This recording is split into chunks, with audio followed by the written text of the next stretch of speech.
Thank you for turning to 10, your news leader. 10 News Conference with Gene Valicenti continues right now. People, readiness, modernization, and partnership illuminated by transformation and underpinned by a culture of dignity and respect is our roadmap for the future. And welcome back. I'm Brian Crandall in for Gene Valicenti this weekend. My guest today, you just heard from there, is the new Adjutant General and Commanding General of the Rhode Island National Guard. In short, the general in charge of the military force in Rhode Island. It's Brigadier General Andrew Chevalier. General, thanks for joining us here on 10 News Conference. Congratulations on the promotion. You've been in the Rhode Island National Guard for 35 years, just named a couple months ago to take over for the retiring General Callahan. So you've been around. So you've seen how it works, but you must have had some ideas along the way, as most of us do, when we're like, oh, if I was in charge, what am I going to do? So what's your agenda? What do you want to do off the bat? Yeah, first, thanks, Brian, for having me on the show today. As you might have just seen, my priorities, similar to the governor has a 2030 plan for Rhode Island, I have my own Rhode Island National Guard 2030 priorities, and they're basically nested together as well. But my number one priority is our people, our soldiers, our airmen of the Rhode Island National Guard and their families, and then the readiness of those soldiers and airmen to fight and win our nation's war if called upon, and also to support the state in times of emergency. In modernization along different domains, but modernization of our systems, of our facilities, of our equipment, and lastly, partnership internally, partnership with our interagency partners, with our community organizations, and in partnership with our federal and international partnerships. Give us a status check. As we were talking before, for years we'd covered deployments when America had troops overseas in Iraq and Afghanistan. You've been deployed yourself to Iraq and Kuwait. Where do things stand now? It seems calmer. It is. I would suggest to you that we're in a level, a bit of a reconstitution phase. In calendar years 2023 and 24, we were actually at our highest mobilization rates for the Rhode Island National Guard since 9/11, and then.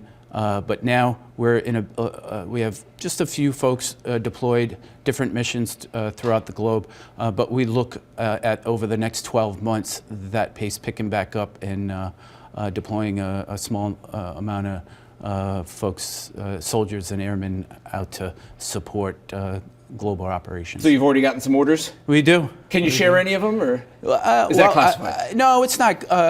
Classified. Largely it will be to support some engineer operations out in the to support United States AFRICOM, and then we also have some airmen and soldiers going out to support our efforts, global efforts in in Asia and under the United States Central Command. Now, when you came in at the beginning of the year, basically, we also got a new president just around the same time, and people want to know, are things going to change with the military? There's a lot of uncertainty, whether it's, the situation with Ukraine or in the Middle East. And do you have any sense of anything changing on that realm, or are you and your folks just waiting to see what happens like the rest of us? Well, change, is since I came in the National Guard in 1989, we've had change all along, and whether that's been driven by an administration or not, it's, so we are changing along with time.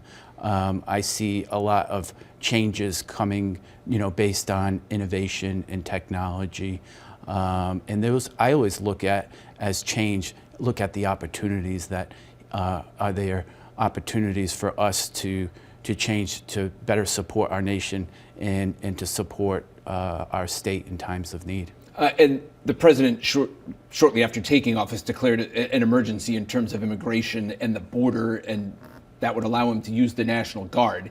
Is that something you have talked about potentially, or do you think, being from Rhode Island, that's not necessarily going to happen, that you wouldn't have a unit to do that, or is anything on the table?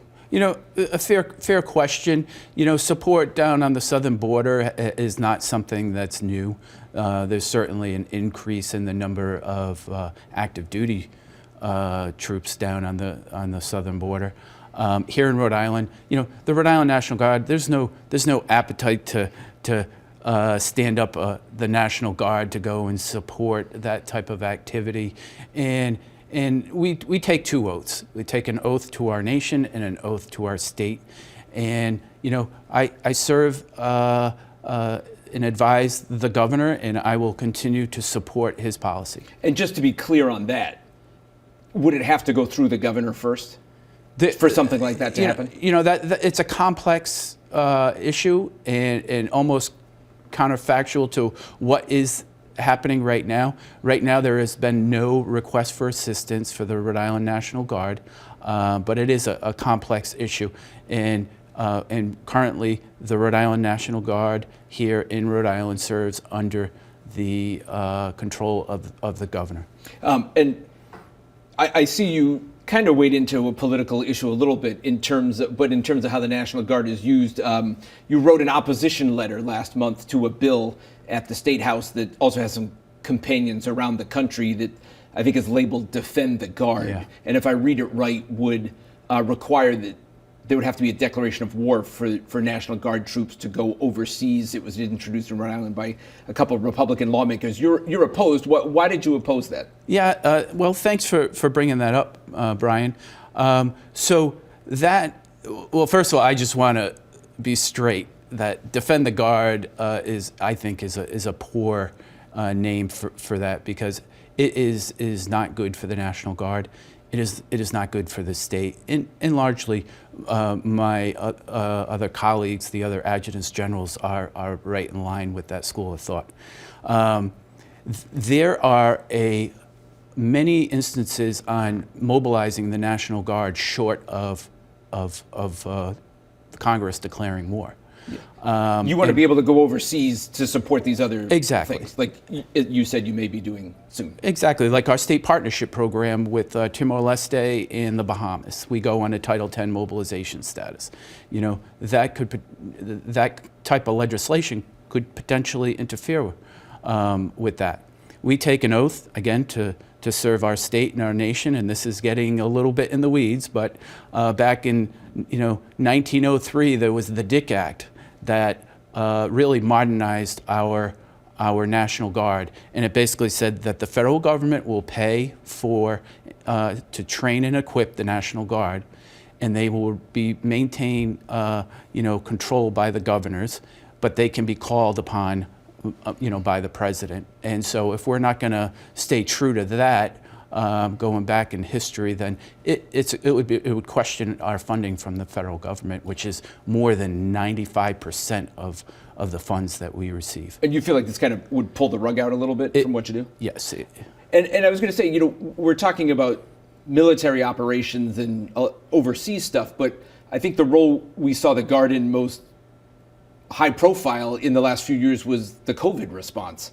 What did that teach your folks? Was there a lot of attrition after that? What has been the fallout from all the work that you did, whether it's readiness for the next thing or how that affected the National Guard? Because you guys were at testing sites, you guys were doing all kinds of stuff, standing up field hospitals. What's the lesson learned and what's come out of that?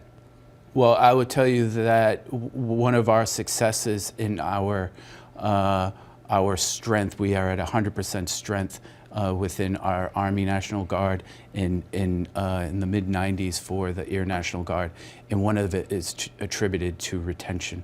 People join the Rhode Island National Guard and they love it and they stay in.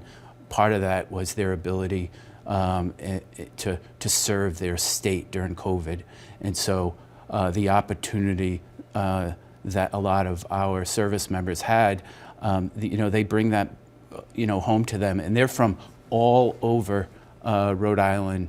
They're our hometown team, and what they learned during that, in those intangible skills, the soft skills of leadership, and how to be innovative, transfers to readiness today. And is that one of the big focuses too, because you do have an emergency management component. Is that a focus, more of a focus now, like on potentially responding to some sort of pandemic or outbreak or something like that, as much as you were going to do before with like a hurricane or something like that? It does. And you know, one of my jobs is serving as the Homeland Security Advisor to the governor, and I will share with you in the audience today that there should be a very high level of confidence, you know, that under the governor's leadership, myself, we work with the Rhode Island Emergency Management Agency, the Rhode Island State Police, the State Fusion Center, and we have representation from Homeland Security, the FBI, and there's a very flat level of communication on concerns that run the gamut, that we could respond and weigh in and use some of those things that we've learned in the past. One of the other most high-profile things that the National Guard used to do was the air show. And we haven't seen that since before COVID for a variety of reasons, whether it was deployments or funding or whatnot. So it was the last one, I think, in 2018. And I know you've moved to a high school STEAM event that instead for the last few years. Will we ever see the National Guard involved in an air show again, do you think, or at least under your watch? So the air show, I will tell you, Brian, it is near and dear to my heart. I spent a lot of time supporting that air show and making sure it was successful. Having said that, times have changed, and the environment has changed, and for a positive way for Rhode Island. I would welcome to bring you down to Quonset and drive you around inside the fence line down at Quonset, to drive you outside in the industrial park, and you will see all the sprawling buildings, the industry that's there. So we cannot safely bring in 50,000 spectators on, a Saturday or a Sunday and safely, run that air show. I'll also say, in line with my priorities, it does deter from our readiness, and it takes a whole year of a lot of people doing a lot of coordination to run that air show. So it's honestly, we wouldn't be able to do it safely, and it deters from my priorities of readiness to support the state if needed in our nation. Okay, well, thanks for that update. And I know they're doing a big renovation of the airfield down there as well. Well, Brigadier General Andrew Chevalier, thank you very much for your time and joining us on 10 News Conference, and we look forward to seeing you down the road. Thanks, Brian. All right, Thanks for having me. Thank you, General.